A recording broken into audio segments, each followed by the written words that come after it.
Yo creo que en los 80s empezaron a hacerse cosas muy novedosas a una escala increíble. Y bueno, supongo que muchos buscamos siempre esa nostalgia, ¿no?, de esa época, porque creo yo, particularmente, ya no he vuelto a ver algo así, ¿no?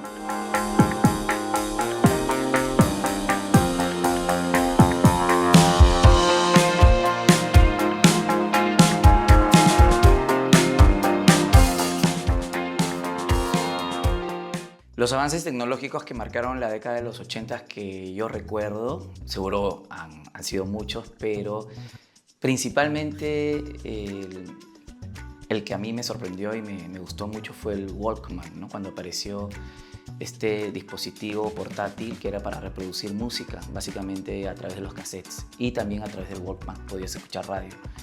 Es decir, ya no necesitabas estar en tu casa para escuchar música, sino podías salir, caminar con tus audífonos, ¿no? Y era una manera distinta de poder consumir lo que era la música. The Sony Walkman is a tiny stereo cassette player with... Era increíble que tú puedas tener tu cassette y llevar tu música a todas partes, cosas que antes no era. Antes pues escuchabas en un dispositivo enorme que eran las radiolas, escuchabas discos de vinilo, entonces no podías más que escuchar en tu espacio, en tu sala. Ocupaba bastante lugar porque la radiola era un mueble del tamaño de una cómoda. No lo podías trasladar a otro espacio ni siquiera de tu casa. En los 80s aparecen las radiograbadoras que eran de uso a los jóvenes, ¿no? Si ustedes ven postales de los 80 van a encontrar a los jóvenes siempre con la radiocasetera, ¿no? Había un eslogan de la Asociación Nacional de Radios hace mucho tiempo que decía: la radio está más cerca de la gente. La radio está más cerca de la gente. Oye, lo bien oyente. La radio está más cerca de la gente. La radio llega en la época en que las familias terminaban una guerra mundial y llega como a ser un acompañante más en la familia. Todas las familias se concentraban en sus salas, en sus muebles y se sentaban exclusivamente a escuchar la radio. Las señoras, amas de casa, cocinaban escuchando radio. En las oficinas, las secretarias escuchaban radio. Si tú te subes a un taxi, todavía hay conductores que escuchan radio. En los micros o en transporte público también escuchan radio. Yo creo que la radio se ha mantenido a través del tiempo. En los 80s la novedad fue que las radios que se escuchaban en Lima a fines de los 80s llegaron a escucharse en todo el país. Se le llamó la radio satélite. Y comienzan a proyectarse más o menos en el 81, 82. Ya las radios, como la primera radio que llega es Radio Panamericana.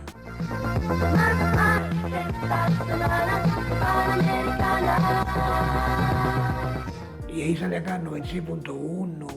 Acá las radios se crecieron, más que todo en FM. Mejor calidad, escuchaban mejor, no había el chillido, el ruido. Y fue la que levantó mucho Trujillo.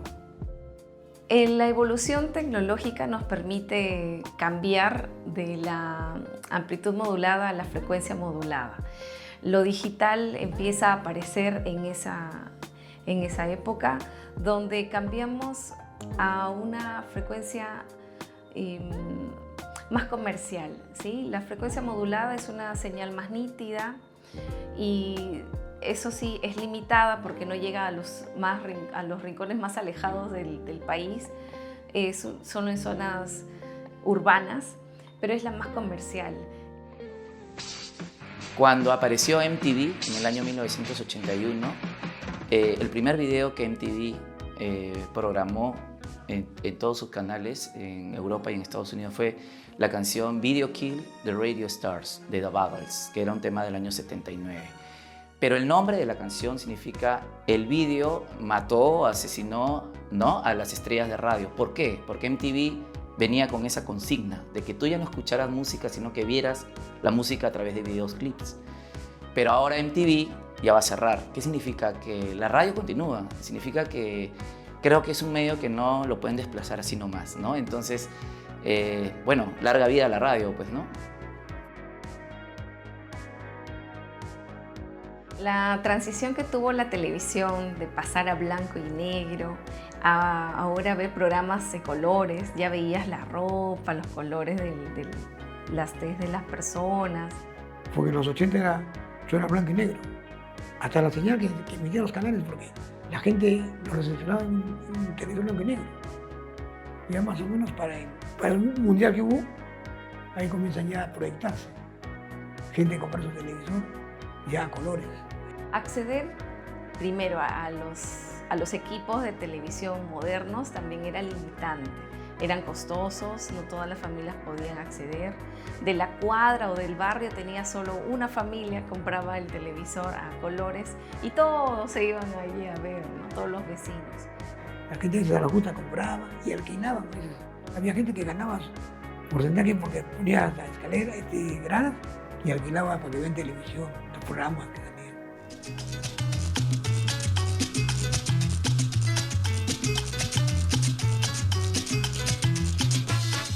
Y a las programaciones inclusive también cambiaron porque teníamos los grandes noticieros, uno de los cuales sobrevive hasta ahora, me parece que es Buenos Días Perú, y el otro que es América Noticias, datan de la época de los 80, ¿no? Que empezaban a las 6 de la mañana y había toda una revolución porque tú podías conocer un poco más de la actualidad nacional desde horas muy tempranas, ¿no? Entonces, tú, antes de irte al colegio podías ver las noticias e irte ya informado, cosa que no pasaba a finales de los 70. Y lo bonito de la televisión era que nos reunía. Es decir, yo recuerdo que me metía al cuarto de mis padres porque de hecho que era típico tener un solo televisor en la casa, ¿no? Porque era algo caro todavía. Y ahí veíamos todos, la familia en la cama, la televisión, ¿no?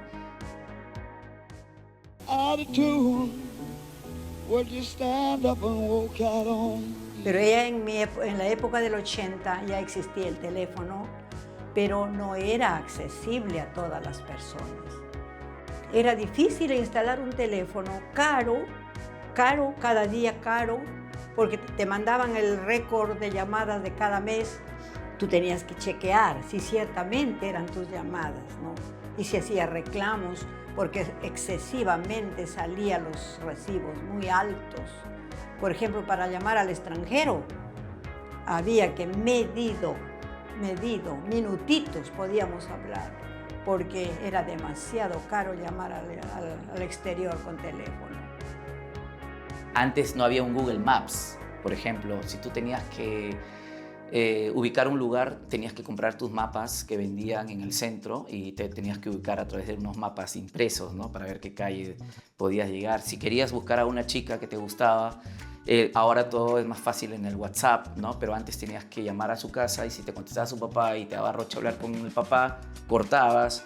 O si te decía no está, ¿a qué hora llega? A las 6. Ya a las 6 te ibas y te parabas en la puerta de su casa a esperar que llegue y tocabas el timbre. O sea, la tenías más difícil, ¿no? Entonces todo eso era parte de la tecnología que en esa época había, ¿no? Pero de hecho que siempre se recuerda de manera bonita, ¿no? Esas épocas. Hoy esto es tan inmediato, tan rápido. Entonces creo que eso es lo que hace que los tiempos de antes siempre se recuerden con mucha nostalgia, ¿no? Y que sientas algo especial, ¿no? Por cómo era la cultura popular en esa época, ¿no? Las costumbres, etc. No recuerdo exactamente si fue entre el 84 y el 85. Llegó la primera computadora que pudimos ver, ¿no? Una computadora IBM. Ya algunas escuelas contábamos con computadoras y teníamos programas muy básicos, ¿no? Un procesador de textos, una hoja de cálculo y el Logo, que era un programa para hacer diseño, lo que fue las bases de la hora del AutoCAD, ¿no? También recuerdo mucho que el aula de computación tenía 30 computadoras, pero usábamos 56. Nos sentábamos de a dos, ¿no? Entonces teníamos que hacer la tarea de a dos y no había mouse.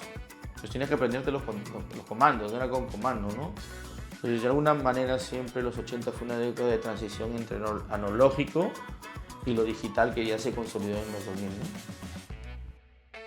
En los 80, cuando yo tenía tal vez 7 u 8 años, recuerdo mucho el Atari, que era una consola bastante básica, ¿no? De juegos como, también que eran súper básicos, como el disparar a aviones, ¿no? Y derribarlos, ¿no?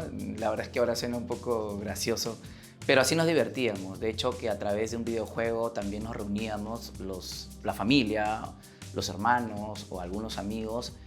Ya poco tiempo después ya llegan los juegos de tipo arcade, ¿no? O sea, que ya eran lugares en donde se colocaba una ficha, ¿no? O sea, una ficha tenía un costo, costaba un sol, por decirte, ¿no? Entonces tú comprabas tu ficha, ponías tu juego y jugabas por cuánto, un minuto. Entonces eso, ¿no? Los juegos que más recuerdo son Street Fighter, por ejemplo, de cazador de patos, el Duck Hunter, había el Pac-Man. Y a fines de los 80s el Nintendo, Mario Bros, el Sega, que también fue una consola de videojuegos bastante interesante, el Super Nintendo y bueno, lo que ustedes ya seguro conocen ahora, ¿no? Como el PlayStation, PS4, etc.